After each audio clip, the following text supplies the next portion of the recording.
इस जगत में वे ही धन्यभागी है जिन्हें अंतर ध्यान की याद आने लगे, जिन्हें एक बात बार बार याद आने लगे, दिन के 24 घंटों में बार बार याद आने लगे, भीतर जाना है।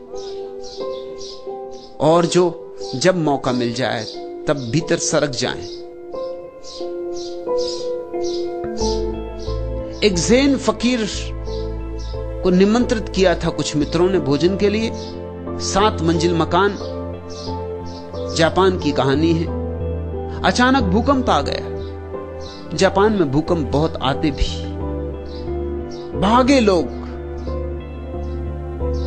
गृहपति भी भागा। 7वीं मंजिल पर कौन रुकेगा जब भूकंप आया हो। सीढ़ियों पे भीड़ हो गई, बहुत मेहमान इकट्ठे थे, कोई 25 मेहमान थे। गृहपति द्वार पर ही अटका है। तभी उसे ख्याल आया कि प्रमुख मेहमान का क्या हुआ, उस ज़ैन फकीर का क्या हुआ। लौट कर देखा, वह फकीर तो अपनी कुर्सी पर पालथी मार के बैठ गया है, आंखें बंद, जैसे बुद्ध की प्रतिमा हो, संगमरमर की प्रतिमा हो, ऐसा शांत, ऐसा निश्चल। उसका रूप, उसकी शांति, उसका आनंद सम्मोहित कर लिया गृहपति को। खींचा चलाया जैसे कोई चुंबक से खींचा चला आता। बैठ गया फकीर के पास। भूकंप आया और गया। फकीर ने आंख खोली। जहां से बात टूट गई थी भूकंप के कारण, वहीं से उसने बात शुरू कर दी। गृहपति ने कहा, मुझे अब कुछ भी याद नहीं कि हम क्या बात कर रहे थे। ये बीच में इतना बड़ा भूकंप हो गया है, सारे नगर में हाहाकार, इतना शोरगुल मचा है, इतना बड़ा धक्का लगा है, मुझे कुछ भी याद नहीं हम कहां क्या बात कर रहे थे। अब उस बात को आप शुरू ना करें। अब तो मुझे कुछ और पूछना है। मुझे ये पूछना है कि हम सब भागे, आप क्यों नहीं भागे। फकीर ने कहा, भागा तो मैं भी, मैं भीतर की तरफ भागा, तुम बाहर की तरफ भागे। जहां जिसकी मंजिल है, जहां जो सोचता है सुरक्षा है, उस तरफ भागा। और मैं तुमसे कहता हूं, तुम्हारा भागना व्यर्थ, क्योंकि भूकंप यहां भी है, भूकंप 6वीं मंजिल पर भी है, भूकंप 5वीं मंजिल पे भी है, भूकंप 4थी मंजिल पे भी है, भूकंप सब मंजिलों पर है। भाग कहां रहे हो।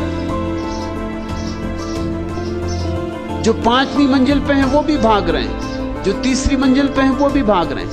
भूकंप सड़कों पे भी, जो सड़कों पे हैं वो भी घरों की तरफ भाग रहे हैं। हर एक भाग रहा है, लेकिन तुम भूकंप से भूकंप में ही भाग रहे हो।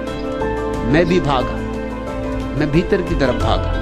और मैं एक ऐसी जगह जानता हूं अपने भीतर, एक ऐसा स्थान जहां कोई भूकंप कभी नहीं पहुंच सकता, जहां कोई कंप ही नहीं पहुंचता। भूकंप की बात छोड़, जहां बाहर का कोई प्रभाव कभी नहीं पहुंचता। मैं उस अछूते कुंवारे लोक की तरफ भागा। मैं भी भागा, ये ना कहूंगा कि नहीं भागा।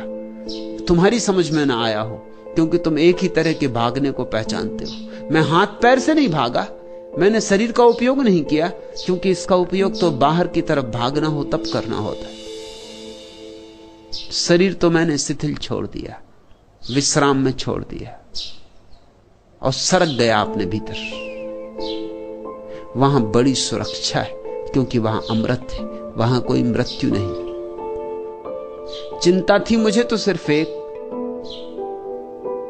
कि कहीं ऐसा ना हो कि भीतर पहुंचने के पहले मर जाऊं। बस जब भीतर पहुंच गया फिर निश्चिंत हो गया। अब कैसी मौत, अब किसकी मौत। बस चिंता थी तो एक कि ध्यान में मरूं। भूकंप आ गया, मौत तो कभी न कभी आनी ही है, आती ही है। एक ही ख्याल था कि ध्यान में मरूं, ध्यान में जियो, ध्यान में मरो। मंजू, याद आने लगी है, इस याद को गहराओ, सींचो, संभालो। अनजाने चुपचाप अध खुले वातायन से आती हुई जुन्हाई साही, तेरी छवि का सुधि सम्मोहन आज बिखर कर सिमट चला है मेरे मन में। छलक उठा है उर का गागर किसी एक अज्ञात ज्वार से, किन सपनों के मदिर भार से, किन किरणों के परस प्यार से। पल भर में यूं आज अचानक यह किस रूप परी विरहन के उर की पीड़ा, मेरे जी में भी चुपके से तिर आई है यूं अनजाने। गूंज उठा है अंतर जीवन किस फेनिल अरुणाभ राग से, किन फूलों के मधुपराग से पुलकित हो आया है आकुल मधु समीर। जी के इस कानन में भी फूली है सरसों, इस वन का भी कोना कोना है भर उठा अकथ छलकन से, प्राणों के कनकन से। एक वातायन खुल रहा है, एक पर्दा सरक रहा है, सहयोग करो, साथ दो। जल्दी ही बहुत कुछ होने को है। किसने मेरे ख्याल में दीपक जला दिया, ठहरे हुए तालाब का पानी हिला दिया। तन्हाइयों के बजरे किनारे पर लग गए, ऐसा यकीन हमको किसी ने दिला दिया। यह क्या मजाक है कि बहारों के नाम से पूरा चमन मिठा के नया गुल खिला दिया। मुद्दत गुजर गई थी हमें यूं ही चुप हुए, कल से बहक उठे हैं हमें क्या पिला दिया। मंजू पियो, यह तो मधुशाला है। मैं तुम्हें कोई सिद्धांत नहीं सिखा रहा हूं, शुद्ध शराब पिला रहा हूं, अंगूरों से निचोड़ी हुई नहीं, आत्मा से निचोड़ी हुई। पियो, जी भर के पियो, नाचो, गाओ, गुनगुनाओ,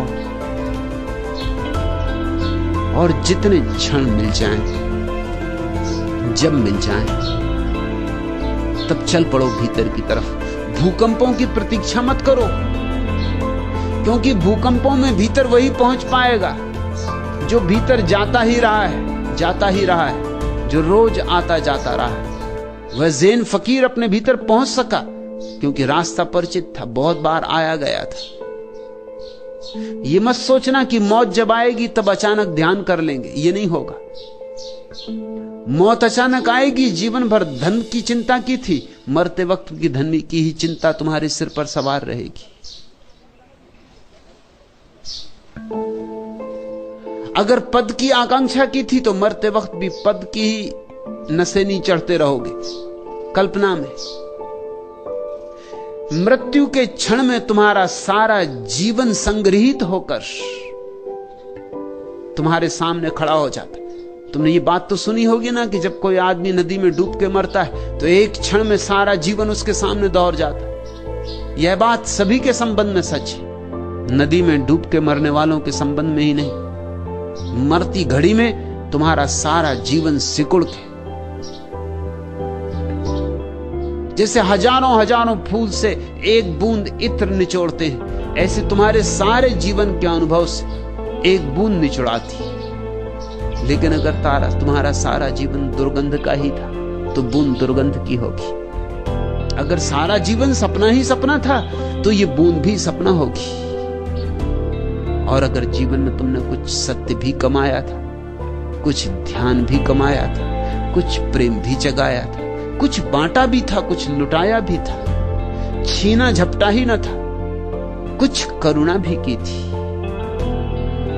तो तुम्हारी अंतिम क्षण की जो प्रतीति होगी सारा जीवन निचोड़ के एक इत्र की बूंद बन जाएगा। उसी इत्र की बूंद पर सवार होकर तुम परमात्मा की यात्रा पर निकलोगे। मंजू, शुभ हुआ है। अब इस घड़ी को, इस बलिहारी की घड़ी को छिटक मत जाने देना, जोर से पकड़ रखना। अब पकड़ने योग कुछ तुम्हारे पास है। और ध्यान रखना, जिनके पास कुछ नहीं है उनके पास गंवाने को भी कुछ नहीं होता, और जिनके पास कुछ है उनके पास गंवाने को भी कुछ होता है।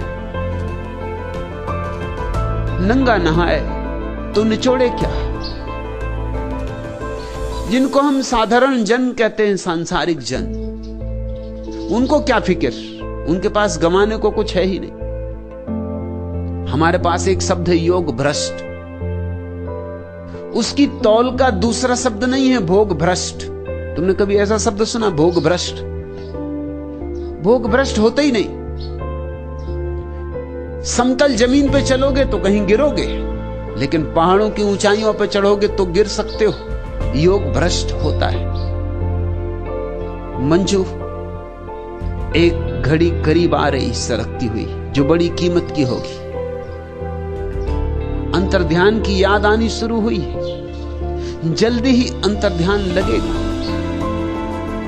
तब चूक मत जाना, क्योंकि बाहर की जन्मों जन्मों की वासनाएं खींचेंगी, बाहर की जन्मों जन्मों की आदतें खींचेंगी, हजार बाधाएं खड़ी होंगी। मन अंतिम उपाय करेगा अपने को बचा लेने का, क्योंकि ध्यान मन की मृत्यु है। और कौन मरना चाहता? मन भी मरना नहीं चाहता। लेकिन सजग होकर, खूब सजग होकर 2-4 कदम और फिर मैं तुमसे कहता हूं सुबह करीब है, आखिरी तारे ढलने लगे, सूरज उगा, अब उगा, तब उगा। जरा प्रतीक्षा, जरा धैर्य, और वह महत्वपूर्ण घटना घट सकती है जिसकी तलाश में सारे लोग जाने अनजाने भटक रहे। उसे कहो आनंद की खोज, सत्य की खोज, परमात्मा की खोज, मोक्ष की खोज, या जो भी नाम तुम्हें देना पसंद हो। आज इतना है।